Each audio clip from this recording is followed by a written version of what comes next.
Everyone, আজকে আমি নিয়ে চলে এসেছি ষষ্ঠ শ্রেণীর অঙ্ক নিয়ে 168 পাতা। তো চলো দেখা যাক, যেগুলো পরীক্ষায় খুবই গুরুত্বপূর্ণ আসবেই। তো চলো আগে শেখা যাক। সরল করো। প্রথমে তোমাদের আগে বলে নিই,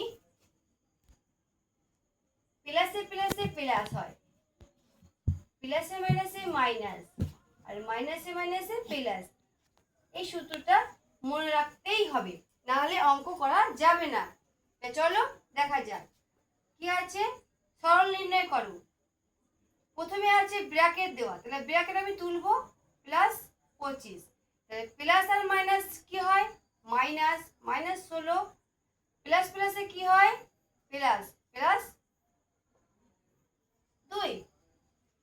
এবার দেখো সরলের নিয়ম কি, প্রথমে যোগ করতে হবে, যোগ। তাহলে যোগগুলোকে আমি সাজিয়ে নিই, তাহলে করতে আরো সুবিধা হবে। +25 +2 -16 যোগ করলাম। 25 আর 2 কত হচ্ছে, 27। যোগ, যেহেতু 25টা বড়, এর মধ্যে দেখো ভালো করে খেয়াল করতে হবে, যে সংখ্যা দুটো বড়, যে সংখ্যাটাই বড় হবে সেই সংখ্যাটা আগে কি চিহ্ন আছে সেই চিহ্নটাই বসবে। এটুকু দিলাম। এবার কি করবো, প্লাস মাইনাসে কি হয়, প্লাস মাইনাসে মাইনাস হয়, তাহলে বিয়োগ করতে হবে। মাইনাস মানে বিয়োগ, আর প্লাস মানে যোগ। তাহলে প্লাস মাইনাসে বিয়োগ, তো 27 থেকে 16 বিয়োগ করলে কত হবে, 11।